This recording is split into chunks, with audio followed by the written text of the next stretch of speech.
जोहार साथियों।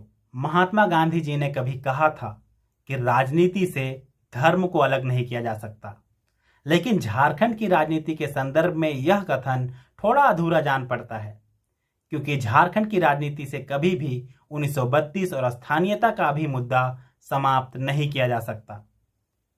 कारण इसके कई हैं, क्योंकि ये मुद्दे जुड़े हुए हैं झारखंडियों की पहचान से, झारखंडियों के रोजी रोजगार से और झारखंडियों के परंपरा और संस्कृति से। इसकी शुरुआत हो चुकी थी जब पहली बार बाबूलाल मरांडी जी मुख्यमंत्री बने थे और 2002 में पहली बार 1932 को आधार बनाते हुए झारखंडियों के लिए ग्रुप सी और ग्रुप डी की नौकरी को फिक्स कर दिया था और साथ ही साथ कॉलेजों में भी एडमिशन के लिए 1932 को ही आधार बनाया गया था। फिर से अब यह मुद्दा का बीजारोपण हो रहा है जयराम महतो जी के नेतृत्व में, और साथ ही साथ बीजेपी ने भी चाल चलते हुए जो बाबूलाल मरांडी हैं उनको प्रदेश अध्यक्ष बना दिया है। अब दो प्रमुख नेता झारखंड के लड़ेंगे एक ही मुद्दे पर चुनाव, और मुद्दा क्या होगा? 1932 और स्थानीयता। लेकिन किसका पलड़ा भारी होगा, चर्चा करेंगे इसी पर।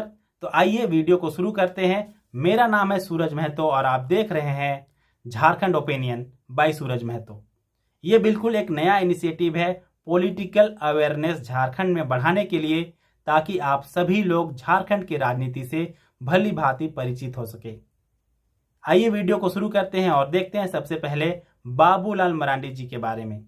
इनका पॉलिटिकल बैकग्राउंड काफी लंबा रहा है। आप सभी को पता है, ये बीच में अपनी एक नई पार्टी झारखंड विकास मोर्चा भी बना चुके थे, क्योंकि बीजेपी के जो एजेंडे थे उनसे थोड़ा सा ये इत्तेफाक नहीं रखते थे।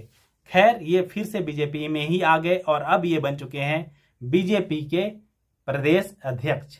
ठीक है, कहने का मतलब है कि बीजेपी आने वाले चुनाव लड़ेगी बाबूलाल मरांडी के नेतृत्व में, और बाबूलाल मरांडी सीधे सपोर्ट करते हैं 1932 और स्थानीयता को। तभी तो ये पहली बार जब मुख्यमंत्री बने थे उसी समय 1932 को लागू कर दिए थे। ये बात अलग है कि वे असफल रहे। थोड़ा सा इनका पॉलिटिकल अगर बैकग्राउंड हम लोग जानने की कोशिश करें तो सबसे पहले इन्होंने जो है 1991 में और फिर 1996 में इलेक्शन लड़े। ध्यान रखिएगा, दुमका सीट से लड़े थे और ये फिर हार गए थे। किससे? शिबू सोरेन जी से। लेकिन फिर इन्होंने हिम्मत नहीं हारी और फिर 1998 में चुनाव लड़े, 1999 में चुनाव लड़े, दोनों में जीते। और 1999 में ध्यान रखिएगा ये मंत्री भी बने सेंट्रल गवर्नमेंट में, और उसमें अटल बिहारी जी की सरकार थी। ध्यान रखिएगा 2000 में जब झारखंड अलग हुआ 15 नवंबर को, तो ये बने झारखंड के पहले मुख्यमंत्री, और इन्होंने 2002 में 1932 को आधार बनाकर पहली बार झारखंड की स्थानीयता को परिभाषित की और साथ ही साथ झारखंड के हित में 73% सीट झारखंडियों के लिए रिजर्व कर दिया। बात करेंगे थोड़ा सा इनके बारे में और, लेकिन क्या वे असफल रहोगे? हाँ, क्योंकि कई सारी ऐसी चीजें हुई उस समय जो उनको फेवर नहीं कर रही थी। पहली बात तो ये, क्योंकि बीजेपी के साथ सपोर्ट में थी जेडीयू और जेडीयू ने अपना समर्थन वापस ले लिया था। साथ ही साथ कुछ और महत्वपूर्ण घटनाओं का चर्चा करते हैं 2002 के बारे में। तो ध्यान रखिए 2002 में 8 तारीख और 13 तारीख को, कब? जो आपका 8 तारीख और 13 तारीख अगस्त में इन्होंने नोटिफिकेशन निकाला 1932 को आधार बनाते हुए झारखंड में ग्रुप सी और ग्रुप डी की नौकरी को फिक्स कर दिया, और साथ ही साथ इसी को आधार बनाया गया कॉलेजों में एडमिशन के लिए। इस तरह से 73% सीट तो आरक्षित हो गए, लेकिन एक बड़ा जन समुदाय इसके विरोध में आ गया और उन्होंने फाइल कर दी पीआईएल, और पीआईएल फाइल करने वाले पहले व्यक्ति थे प्रशांत विद्यार्थी। ये नाम बहुत ही गौर से ध्यान रखिएगा, ये नाम कई बार चर्चा में आता है झारखंड के पॉलिटिक्स में। तो प्रशांत विद्यार्थी एक वकील थे, इन्होंने जो है पीआईएल फाइल की और हाईकोर्ट ने इसके फेवर में डिसीजन दिया, और ये जो 1932 वाला जो स्थानीय नीति था उसको पूरी तरह से रद्द कर दिया। और साथ ही साथ हाईकोर्ट ने एक स्टेटमेंट भी दिया। क्या स्टेटमेंट दिया? बड़ा ही दिलचस्प स्टेटमेंट था। ये कहते हैं How would concerned authorities determine local person merely on the basis of identification of 5 locals Khatyani whose ancestors' names are appearing in the record of right of salted to have been prepared 70 years ago? कहने का मतलब क्या है? क्या 70 वर्ष पहले 5 खतियानियों को आधार बनाकर जो अधिकार उनको दिए गए थे वो क्या अब के परिप्रेक्ष्य में सही है? ठीक है, और क्या उन्हीं को लोकल मान लिया जाना चाहिए? हालांकि अभी अगर कोर्ट का ये स्टेटमेंट हो जाए ना तो पूरे झारखंड में विरोध प्रदर्शन शुरू हो जाएगा, इसमें कोई शक नहीं है। लेकिन उस समय का ये हाईकोर्ट का स्टेटमेंट था और ध्यान रखिएगा उसके बाद 1932 का जो मुद्दा था वो ठंडे बस्ते में चला गया क्योंकि बीजेपी के पास समर्थन नहीं था और आगे चलकर फिर शिबू सोरेन आ गए और फिर राजनीति में जो है बहुत बड़े उठापटक हुए और 1932 सीधे ठंडे बस्ते में चला गया। और फिर उदय होता है किसका? तो जयराम महतो जी का। जयराम महतो जी जो है वो सबसे पहले तो आए भाषा आंदोलन से। कब?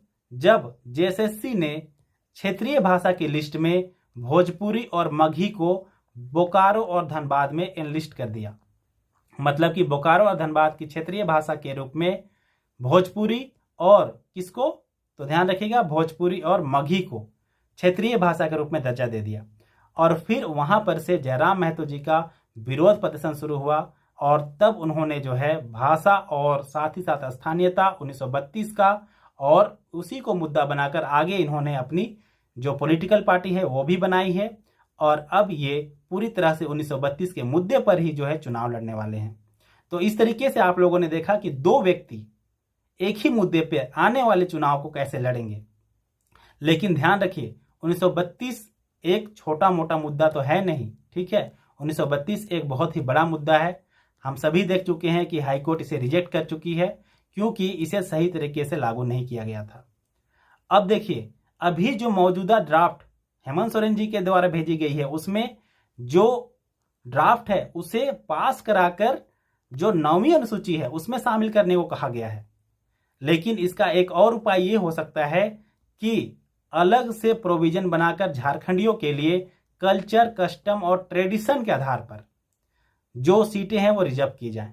और ध्यान रखिए जब इस आधार पर झारखंडियों को सीटें मिलेंगी या फिर इनके लिए रिजर्वेशन फिक्स होगा तो फिर किसी प्रकार का कोई समस्या नहीं होगा क्योंकि आंध्र प्रदेश के केस में ऐसा हो चुका है। आंध्र प्रदेश ने कल्चर, कस्टम और ट्रेडिशन को आधार बनाकर 1973 में लागू करवा दिया था अपने लोगों के लिए लोकल स्थानीयता का जो नियम होता है।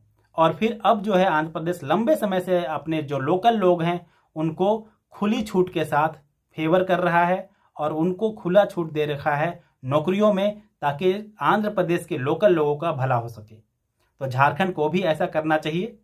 और इसकी बात जो है जयराम महतो जी पहले भी कर चुके हैं। तो यही सबसे अच्छा मुझे तरीका लगता है क्योंकि जो अभी मौजूदा ड्राफ्ट भेजा गया है ना, मुझे नहीं लगता सेंट्रल गवर्नमेंट किसी भी तरीके से उसे पास करने वाली है। तो थोड़ा सा ड्राफ्ट में बदलाव किया जाए। दूसरा बात यह है जो जयराम महतो जी अब तो अपनी पार्टी बना चुके हैं और अब 1932 और खतियानी जो मांग है उसे ही आगे लेकर ये चलने वाले हैं। हालांकि इनका एजेंडा क्या होगा इसके संदर्भ में इन्होंने 16 जुलाई को एक महासभा भी बुलाई है। उसी में ये तय करेंगे कि आगे ये क्या करने वाले हैं। तो फिलहाल हम लोगों के सामने दो ऐसे नेता नजर आ रहे हैं जो 1932 के ही आधार पे चुनाव लड़ेंगे और बाबूलाल मरांडी भी 1932 के फेवर में है। ये किसी को बताने की जरूरत नहीं है। हाँ, हालांकि जो लोग नए हैं उनको शायद ये चीज पता नहीं होगा क्योंकि बाबूलाल मरांडी जी अभी फिलहाल बीजेपी में है। लेकिन 1932 का जो सोच है वो बाबूलाल मरांडी जी का बहुत पहले से है। जयराम महतो जी अभी आए हैं लेकिन इनमें नया जोश है 1932 को लेकर और पूरी ये संभावना व्यक्त की जा रही है कि जयराम महतो जी अपनी इस जो इन्होंने सब्जेक्ट चुना है, जो इनका एजेंडा है, उससे कभी पीछे नहीं हटेंगे और 1932 को झारखंड में लागू करवा कर ही रहेंगे। अब देखिए जयराम महतो और बाबूलाल मरांडी के बीच मैं हमेशा जो है अरविंद केजरीवाल का एग्जाम्पल इसलिए लेता हूं क्योंकि ये अपने हिसाब से सरकार चला रहे हैं और अपनी बुद्धि का परिचय देते हुए ये दिल्ली को बेस्ट स्टेट के रूप में भी डेवलप कर रहे हैं। तो यहाँ पे दो लोग हैं, एक तो युवा है और एक काफी एक्सपीरियंस्ड है, ठीक है। दोनों से मेरी यही जो एक्सपेक्टेशन है ये क्या है कि जब जयराम महतो जी अगर बाय द वे पावर में आते हैं, और डेफिनेटली ये कुछ इम्पैक्ट तो बनाकर जाएंगे ही, इसमें कोई शक नहीं है। भले ये सरकार ना बना पाए कोई बात नहीं, लेकिन ये कुछ ना कुछ इम्पैक्ट झारखंड की राजनीति में डालेंगे जरूर, और ये पॉजिटिव इम्पैक्ट होना जरूरी है। साथ ही साथ बाबूलाल मरांडी जी भी 1932 के सपोर्टर शुरू से ही रहे हैं। इन्होंने खुद ही जो है 1932 लागू भी करवाया था, हालांकि वो असफल रहे। तो अब दो जो पर्सनालिटीज हैं ये अरविंद केजरीवाल की तरह ही अपने तरीके से झारखंड में सरकार चला पाएंगे या नहीं चला पाएंगे, या फिर हेमंत सोरेन जी की जो मौजूदा सरकार है वो कैसे इसे टैकल करेगी। क्योंकि 1932 को गेंद की तरह इधर से उधर मारते रहना जो झारखंड की राजनीतिक पार्टियां हैं इनका बन चुकी है एक तरह से नियम। लेकिन जयराम महतो जी के आने के बाद थोड़ा सा इसमें जरूर बदलाव होगा, हम लोग ये उम्मीद करते हैं। और जो भी 1932 और स्थानीयता की झारखंड में मांग करेगा, डेफिनेटली झारखंडी उसे सपोर्ट करेंगे ही। और साथ ही साथ झारखंडी भाषा, झारखंडी संस्कृति, झारखंडी कल्चर को बचाना तो झारखंडियों का परम दायित्व है। और इसी के लिए जो भी झारखंडी नेता होते हैं सबसे पहले सामने आते हैं, चाहे वह जयराम महतो जी हो, बाबूलाल मरांडी जी हो, अर्जुन मुंडा जी हो, या फिर हेमंत सोरेन जी हो। लेकिन हेमंत सोरेन जी पता नहीं 1932 का कैसा ड्राफ्ट इन्होंने पेश किया है कि अभी तक ये पास ही नहीं हो पा रहा है। भले इसमें गलती सेंट्रल गवर्नमेंट की भी हो, लेकिन फिलहाल मौजूदा सरकार तो हेमंत सोरेन जी की ही है, तो उनकी आलोचना तो होगी ही, ठीक है। तो इस तरीके से हम लोगों ने देखा कि कैसे दो नेता आपस में जो है मिलकर इस बार 1932 को मुद्दा बनाकर इलेक्शन लड़ेंगे। इस वीडियो में फिलहाल इतना ही, और आगे आने वाले वीडियो के लिए चैनल को जरूर सब्सक्राइब कर ले। झारखंड ओपिनियन में बहुत ही अच्छे अच्छे हिस्टोरिकल जो वीडियोस हैं आप लोगों को मिलेंगे। झारखंड की पॉलिटिक्स की बात होगी, झारखंड के आने वाले जो फ्यूचर है उसके बारे में डिस्कशन होगा। चैनल को सब्सक्राइब कर ले। धन्यवाद।